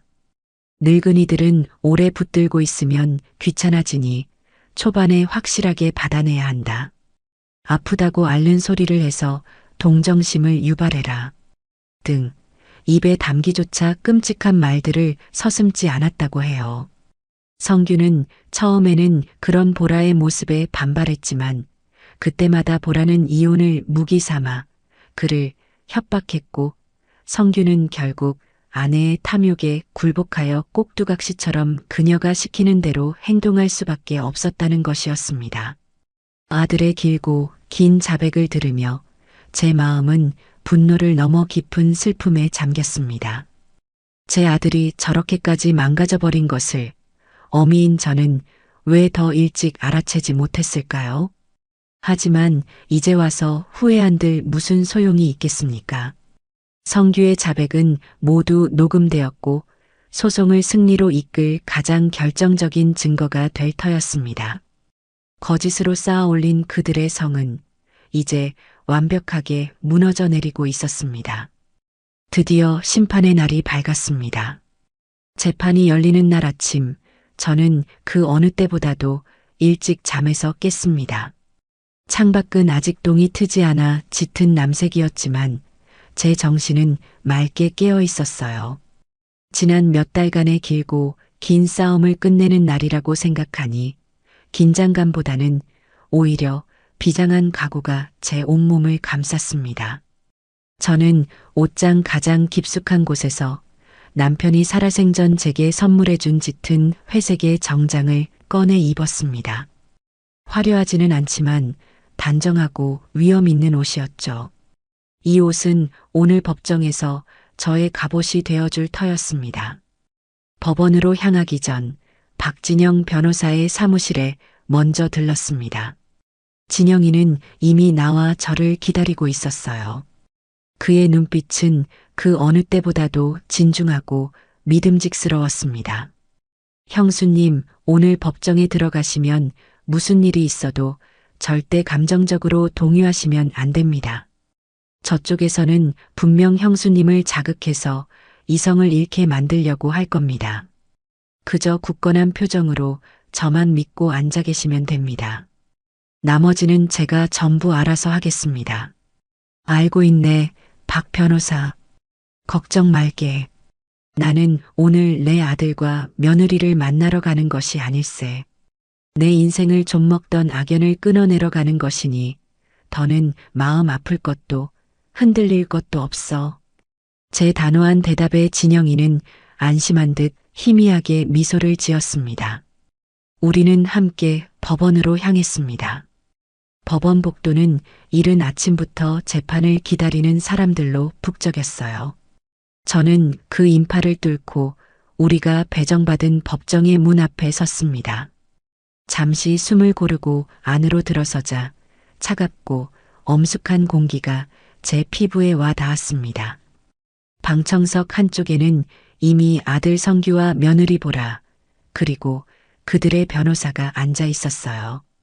보라는 저를 발견하고는 날카로운 눈으로 쏘아보았고 성규는 죄인처럼 고개를 푹 숙인 채 제 시선을 피했습니다. 한때는 세상에서 가장 사랑했던 아들의 초라한 모습을 보니 가슴 한쪽이 시큰했지만 저는 애써 그 감정을 외면한 채 변호인석에 자리를 잡고 앉았습니다. 잠시 후 육중한 문이 열리고 판사가 법복을 입고 들어와 자리에 앉았습니다. 탕, 탕, 탕. 의사봉 소리와 함께 제 인생을 건 재판이 시작되었습니다. 먼저 상대 측 변호사가 변론을 시작했어요. 그는 예상대로 이 모든 사건을 사소한 가족 간의 갈등으로 몰고 갔습니다. 존경하는 재판장님, 이 사건은 본질적으로 고부간의 오해와 갈등에서 비롯된 매우 사적인 문제입니다. 피고 김성규와 김보라는 지난 5년간 원고 오순자 여사를 친어머니처럼 성심성의껏 모셔왔습니다.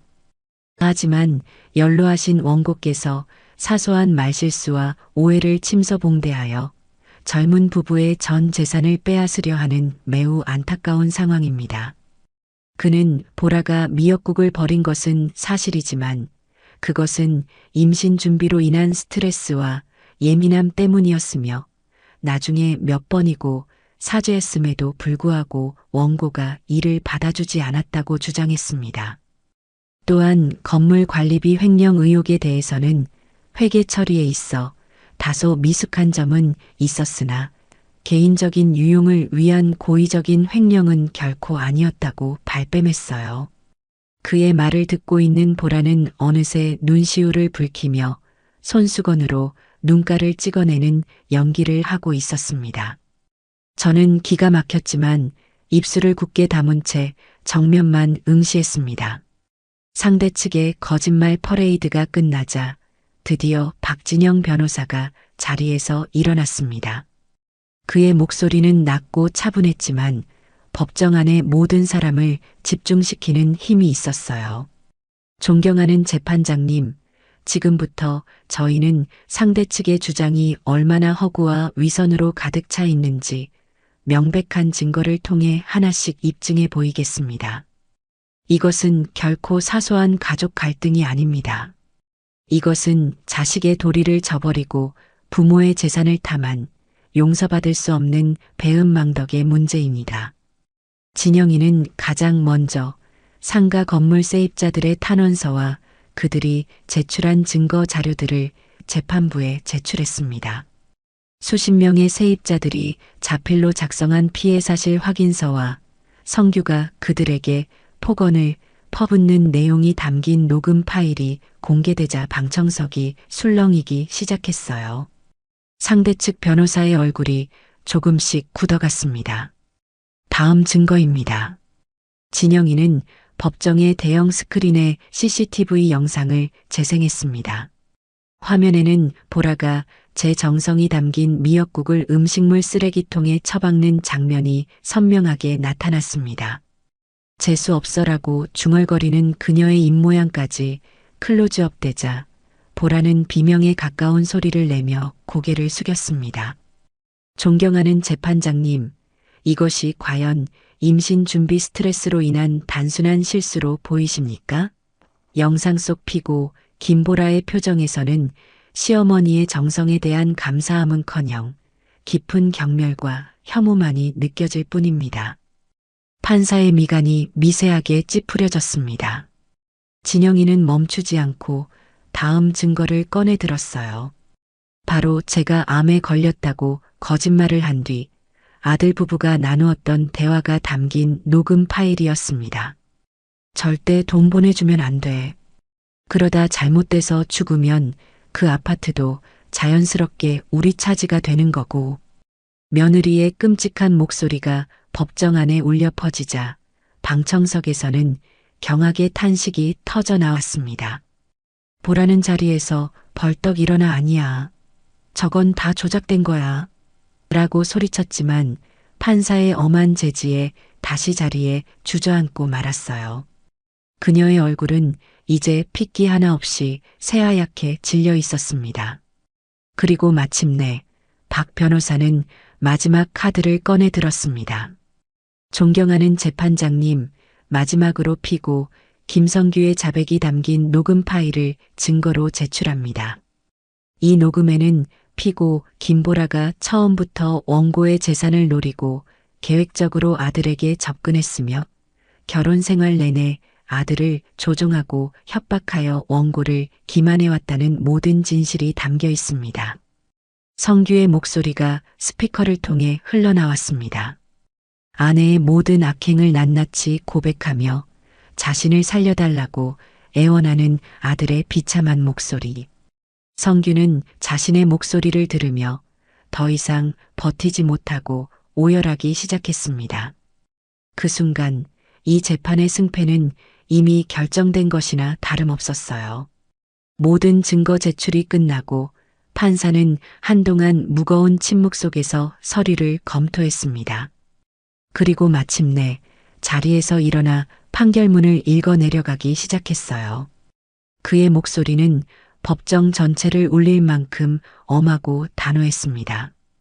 피고 김성규 및 김보라는 증여자이자 어머니인 원고 오순자에게 자식으로서 마땅히 해야 할 최소한의 부양 의무를 다하지 않았을 뿐만 아니라 폭언과 모욕, 기망 행위를 통해 원고에게 깊은 정신적 고통을 안겨주었다. 이는 증여계약의 중대한 해지 사유에 해당하는 명백한 배은망덕 행위로 인정된다.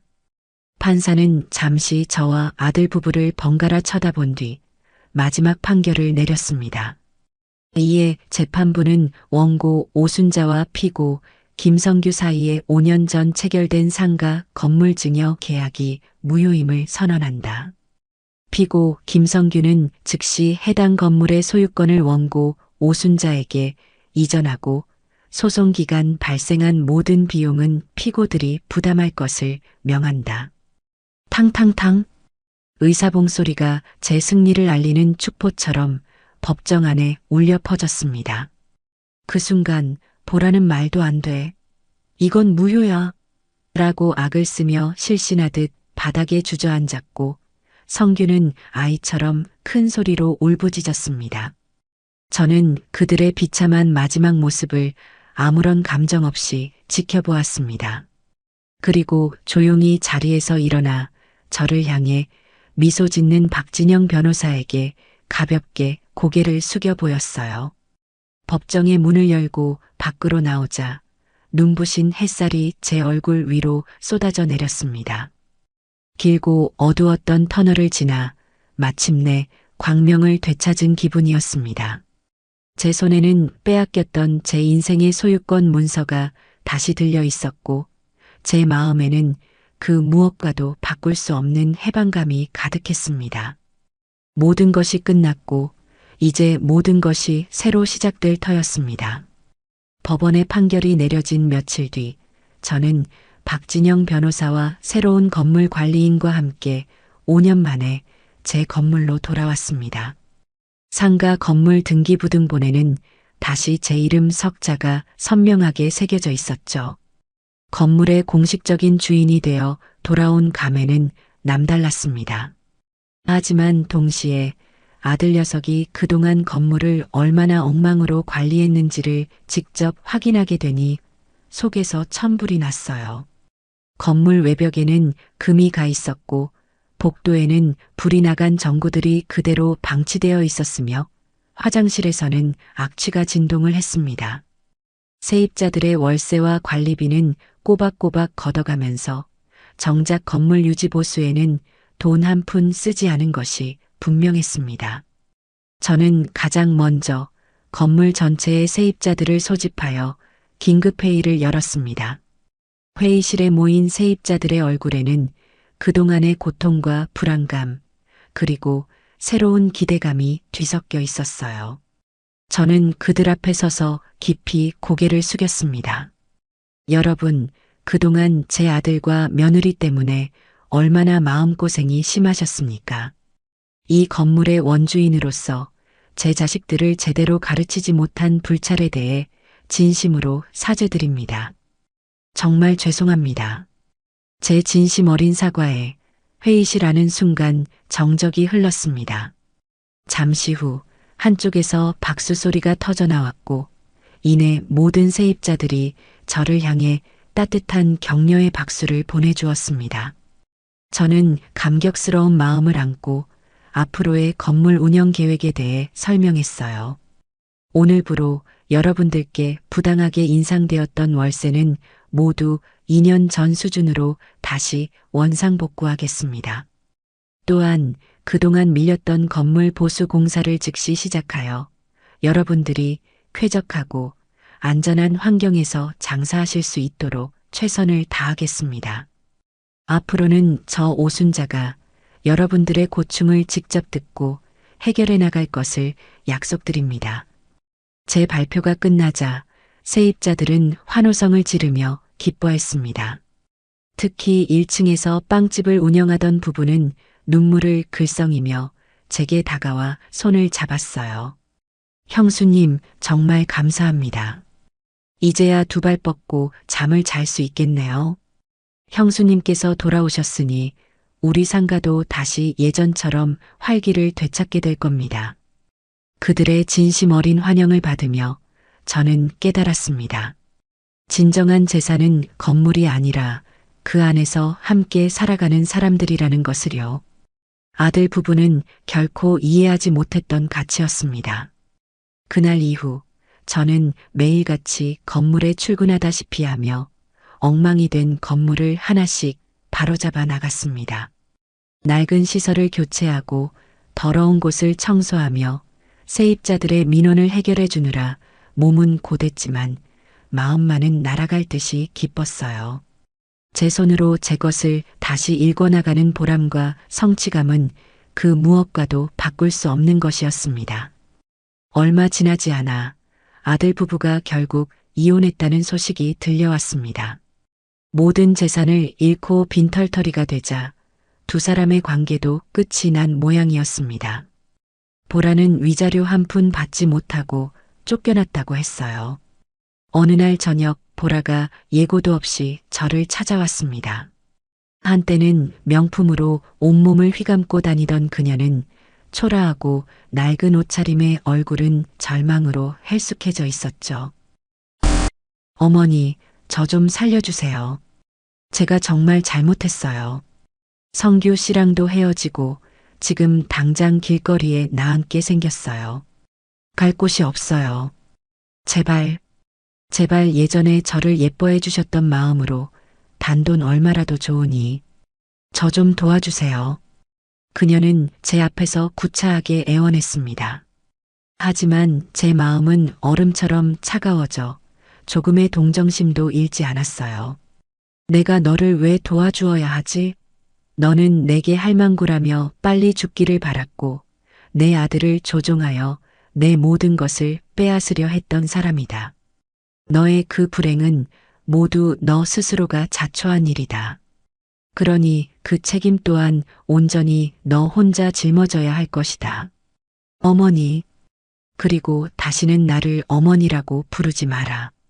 나는 너 같은 며느리를 둔 적이 없다. 당장 내 눈앞에서 사라지지 않으면 경찰을 부르겠다. 제 단호한 태도에 보라는 더 이상 매달리지 못하고 저를 원망스럽게 쏘아보더니 이내 악에 바친 소리를 지르며 돌아섰습니다. 두고 봐, 나도 가만히 안 있을 거야. 라는 상투적인 대사와 함께요. 저는 그녀의 마지막 발악을 코웃음치며 무시했습니다. 며칠 뒤에는 아들 성규가 저를 찾아왔습니다. 이혼 후 그는 친구 집을 전전하며 지내고 있는 듯 했습니다. 그의 모습은 보라보다 더 비참했어요. 삶의 모든 의욕을 잃어버린 사람처럼 눈빛에는 초점조차 없었습니다. 그는 제 앞에 서서 아무 말도 하지 못하고 그저 눈물만 뚝뚝 흘렸습니다. 한참을 울던 그는 겨우 입을 열었습니다. 엄마, 죄송해요. 제가 정말 나쁜 놈이었어요. 엄마 가슴에 그렇게 큰 대못을 박았으니 저는 평생을 지옥 속에서 살아도 마땅해요. 용서해달라는 말도 감히 할 수가 없어요.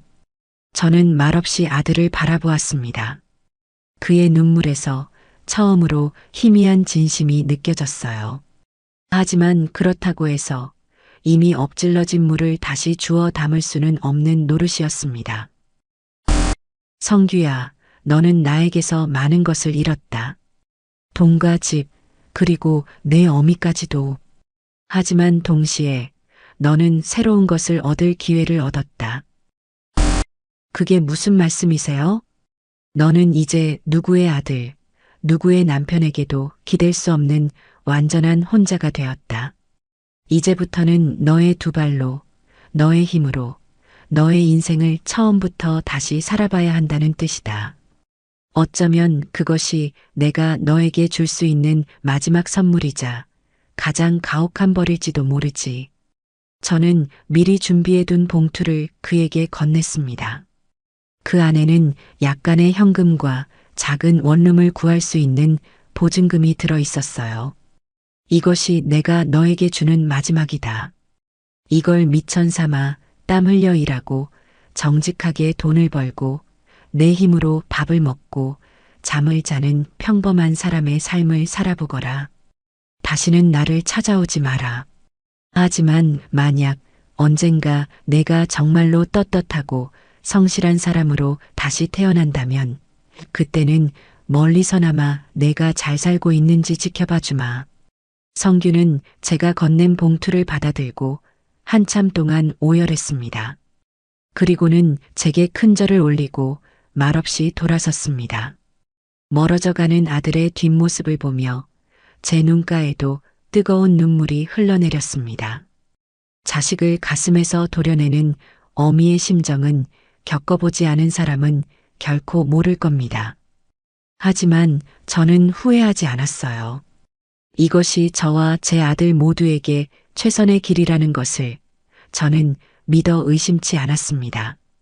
모든 관계를 정리하고 나니 비로소 제게 온전한 평화가 찾아왔습니다. 모든 폭풍이 지나가고 제 삶에는 비로소 고요한 평화가 찾아왔습니다. 상가 건물은 저의 꾸준한 노력 덕분에 예전의 활기를 되찾았고 성실하고 정직한 세입자들 덕분에 매달 안정적인 수입이 들어왔어요. 저는 더 이상 누구의 아내, 누구의 엄마, 누구의 시어머니가 아닌 오롯이 오순자라는 이름의 한 사람으로서 제2의 인생을 살기 시작했습니다. 가장 먼저 시작한 것은 그동안 미뤄왔던 세상 구경이었습니다. 저는 1년에 2번씩 봄과 가을에는 꼭 해외여행을 떠났어요. 젊었을 때부터 그토록 가보고 싶었던 스위스의 푸른 초원과 이탈리아의 고풍스러운 도시들을 제 두 발로 직접 걸었습니다. 혼자 떠나는 여행은 외롭지 않았냐고요? 천만에요. 오히려 혼자였기에 저는 온전히 저 자신에게만 집중할 수 있었고 세상의 아름다움을 더 깊이 느낄 수 있었습니다. 여행지에서 만난 사람들과 스스럼 없이 친구가 되었고 짧은 영어와 손짓 발짓을 섞어가며 그들과 소통하는 즐거움은 제 삶에 새로운 활력을 불어넣어 주었어요.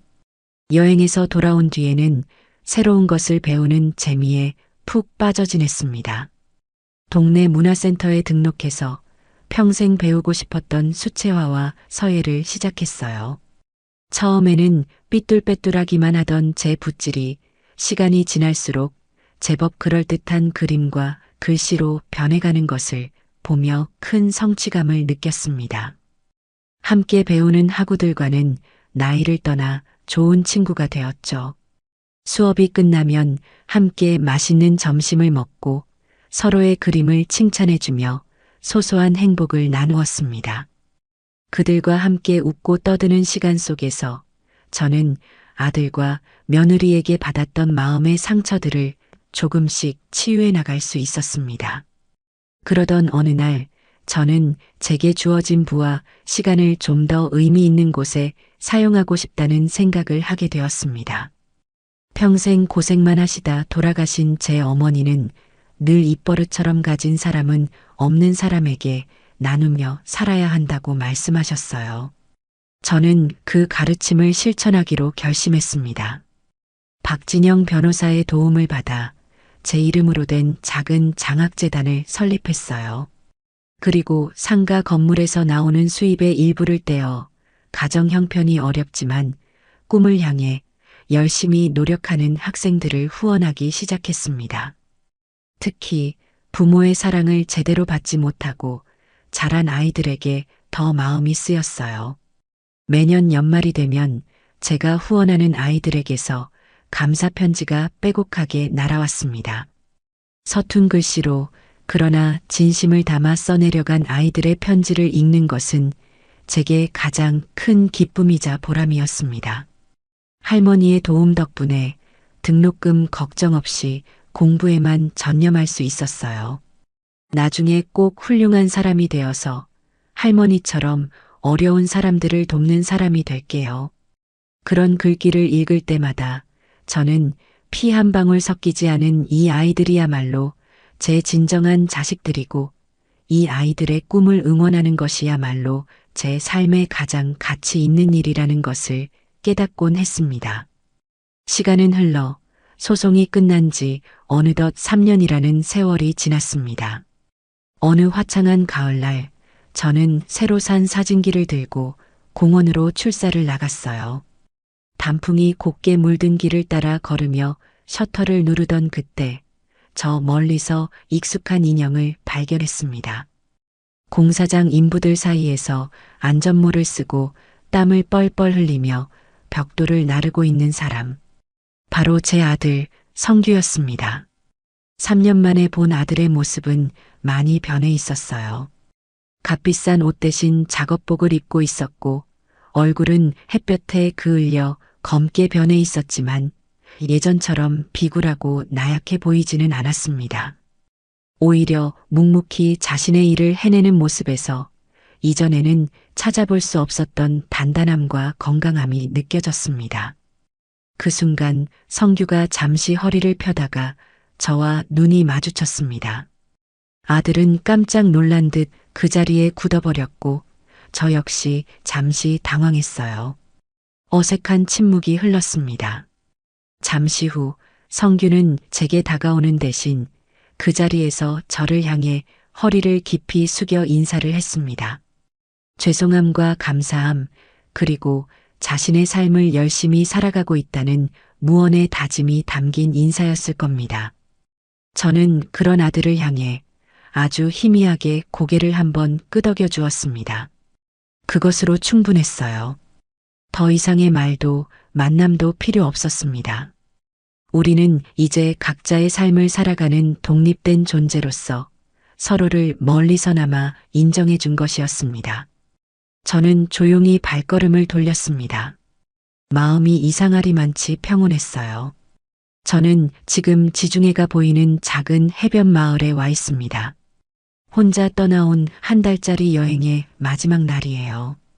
따스한 햇살 아래 에메랄드빛 바다를 바라보며 지난 세월을 되돌아봅니다.